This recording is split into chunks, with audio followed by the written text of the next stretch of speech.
All right, guys, that was Orlando Owen. Big thanks, and I appreciate the words of encouragement and everything about that he said. Next up, we have Chris, a.k.a. Orleans. I am taking the time to introduce him because he's a very special speaker to me personally, because the last time I saw him and the last time we were on camera together on a stage, he was actually helping me open and introduce the entire first Under 21 convention in July of 2007. 3 years ago, I think exactly to the day. And that was an amazing thing that he did. He flew down from Canada just like he did yesterday, and he really put himself out there years and years ago. And this convention was, no one even knew what the hell it was. So a big round of applause for Chris Orleans, who is now on his own. Thank you for coming, Chris. Thank you. Kick some ass. I will. Hi, guys. How y'all doing? Just want to say thank you once again to Anthony for putting this on this weekend. I mean, this is such a monumental event. I see so many fresh faces here, and everybody looks hungry. Everybody looks like they want to make something of themselves. And so that brings me to my first point. You don't need motivation. I don't feel like I need to stand up here and give you a speech about, how awesome you guys need to be, how much you guys really need to get this handled, because quite frankly, you're all sitting in this room. You all traveled some sort of distance, whether it was just down the street or, across the country or across the continent. I don't feel like I need to stand up here to motivate you. What I do feel like I need to do as a professional seducer is I feel like I need to get you better with women, okay?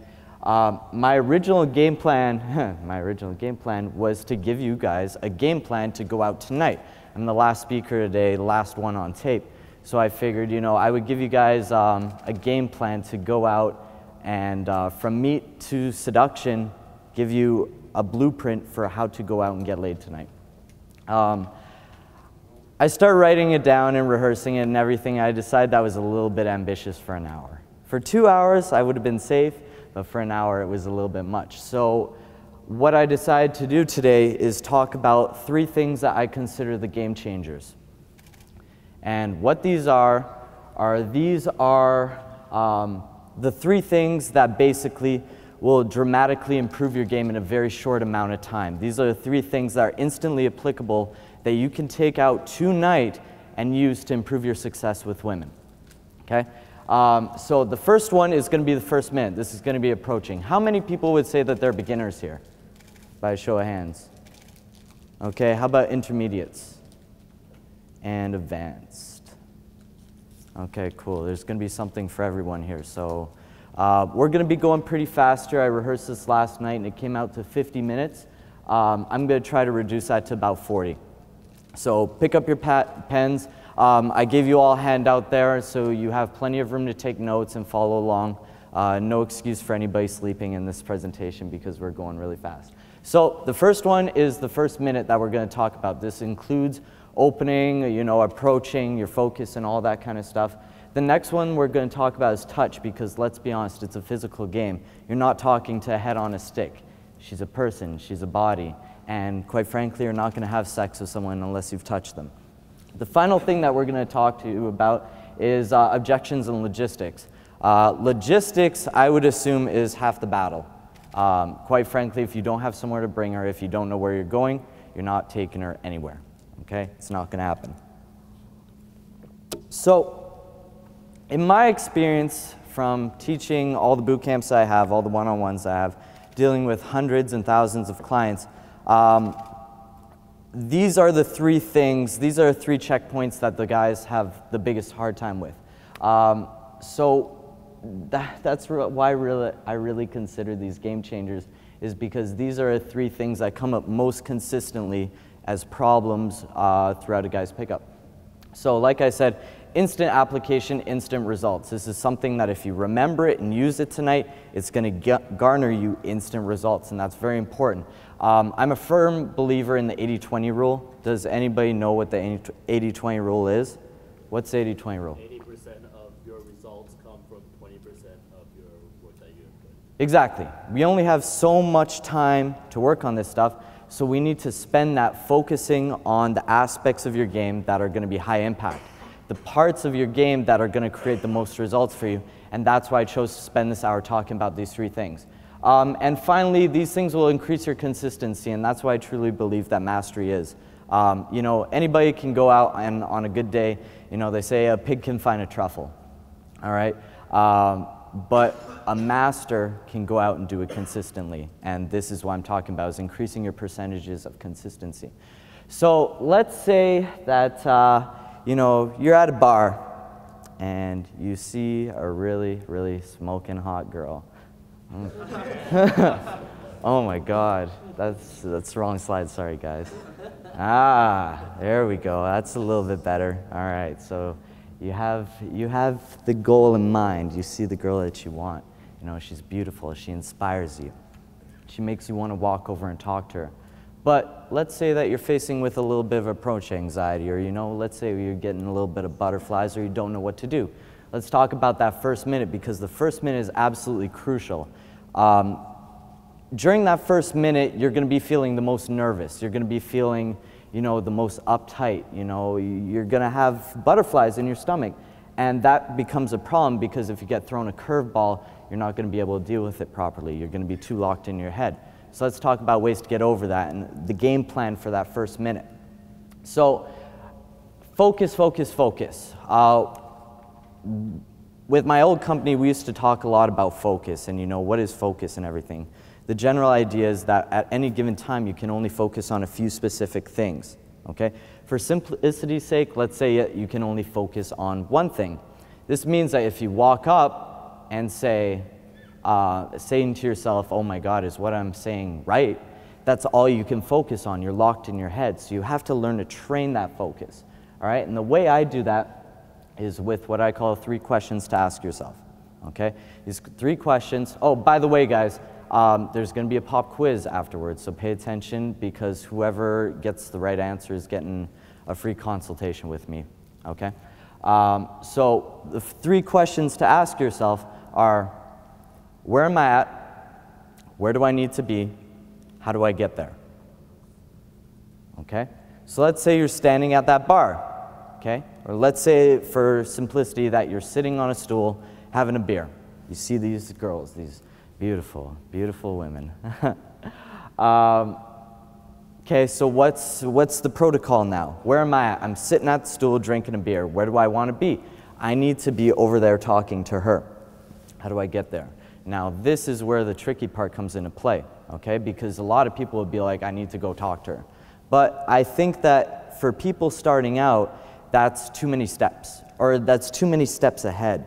What you need to think of is baby steps, okay? You need to take it one at a time. So first thing would be, I need to stand up. I need to get the blood flowing. I need to get ready for action. All right, cool. We stand up. Okay, now what do I need to do? I need to walk over. Okay, let's begin walking over. 1 foot ahead of another. All right? Okay, now that I'm here, I need to open my mouth and start talking to her. You begin talking to her. This cycle needs to be going on through your head the whole time. The whole period of the, you know, seduction, pickup, whatever you want to call it. You need to be focusing on these things, because it's going to train you to move forward. And one thing I want you to realize is that if you're not moving forward, you're moving backwards. Okay? You have to constantly be escalating the interaction, always in a forward motion. Otherwise, you're not going anywhere with this girl. She's going to walk away. She's going to get bored. Okay? So, smile big, and fortune favors the bold. Okay? No guy has ever done a successful pickup being meek. Okay? You have to be bold with this. You have to walk up, and you have to have the personality of a man who's 8 feet tall. Okay, don't be afraid to speak loud. Don't be afraid to open up your body. Which brings us to our next point, opening, body language. Now, I know there's a lot of different theories about how to integrate body language into your opening, you know, whether you go over the shoulder, all that stupid bullshit. My theory on opening is simple. Make yourself vulnerable, okay? Show that you're putting yourself out there, because quite frankly, if you're not committing yourself to every single approach, okay, if every girl you approach isn't being treated like a special butterfly, okay, she's going to reject it. She's going to reject you, okay? No girl wants to be just another face in the crowd. No girl wants to be just another girl you talk to that night. She wants to feel special, okay? So you have to commit yourself to every single approach, and you do so by opening up your body. If she were to take a swing at you, this would be the worst place to be. But what you're doing is you're opening yourself up to her, and you're saying, I am who I am, and this is me, okay? So next thing I want you to note is keep it simple. Okay, there's a lot of complicated openers floating around out there. There's a lot of different theories on how to open, you know, whether it's opinion openers, situational openers, all these things. But I like to keep it simple. The way I teach all my guys to open girls is, hey guys, what's up? What's wrong with that? What's wrong with just saying hi? You know, there's some benefits to doing it, and I'll tell you exactly why. The first is that it's going direct without being direct.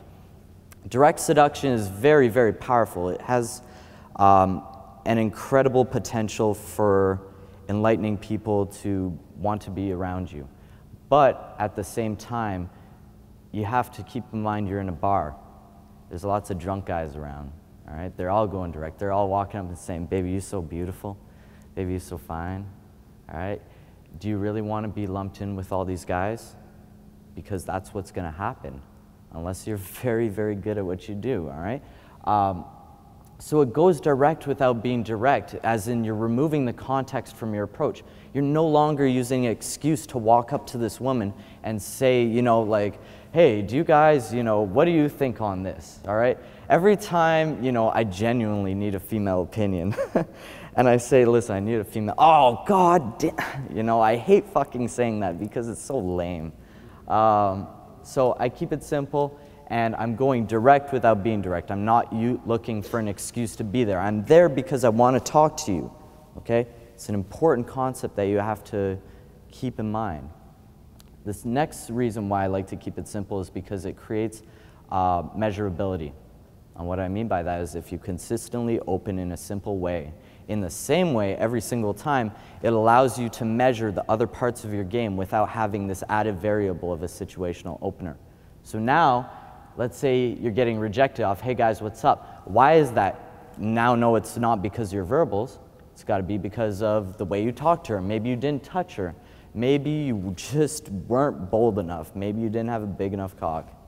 You know? Joking on that last one. Last is that it limits contingencies. When you walk up and you say something situational, or if you walk up and use an opinion opener, you are basically opening up her array of responses to thousands. She could basically say anything to you.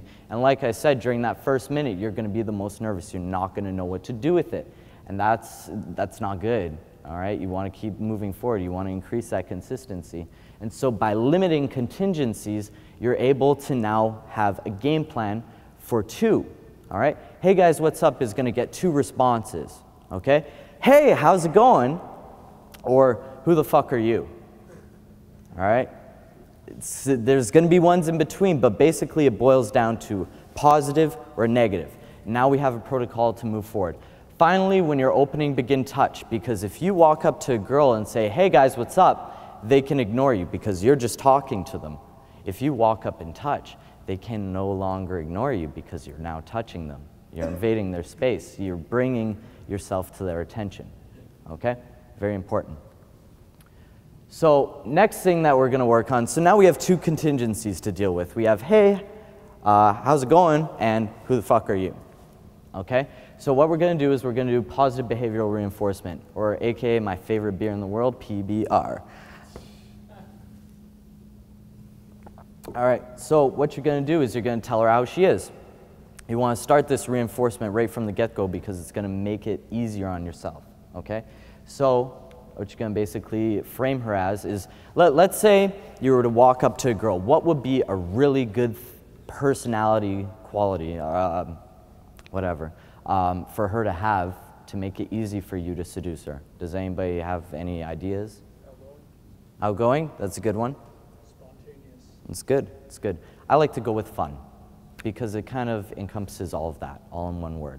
So what I'm going to do is I'm going to tell her that she's fun. I'm going to do this one of two ways, depending on which response I get. I'm either going to use direct reinforcement, let's say she says, hey, what's going on? And seems excited like about me.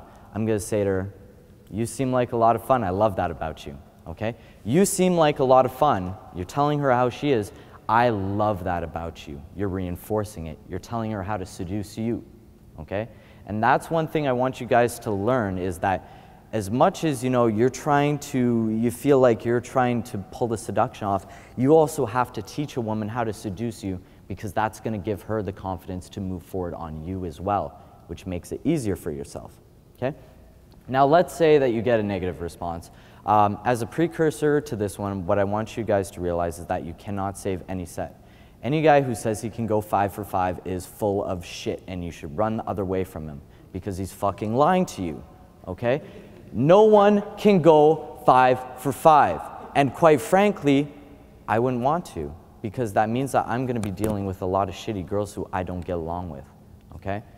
No one can go 5 for 5, but you can save percentages. And the way that you're going to do this is with contrast to reinforcement. So you might say to her, you know what? It seems like you've been having a really bad night. I bet you've been hit on by a lot of sleazy guys. But I bet that when you meet someone special, that you're going to turn into the most fun in the whole bar, okay? And the trick is that you're really saying, when you meet me, you're going to turn into the most fun person in the whole bar, but you're not saying it. You're using innuendo, you know? I bet that when you meet someone special, that you're going to turn into more fun than anyone else in here, okay? So moving forward, now you got to transition because the first thing that you say is not the most important. It's what you say after that. And I have a tool for this, and this is a tool that's going to be recurring throughout the entire pickup, throughout the whole seduction. And I call it SOAK, okay? Pretty easy. You got to soak her. S-O-A-Q. It stands for statement, observation, assumption, and question. And what these are is it's not a list of things in order, but rather a set of tools that you can use to transition into natural conversation. A set of tools that you can use to change the subject, if you will, should you get too deep on one. And one thing that I want you guys to realize that I'm not really covering, verbals are going to be beyond the scope of this presentation, but one thing that I want you guys to know about verbals is that connection is not based off the depth of the conversation, but rather your conversational variety. I'll let you guys sit on that. So, statement.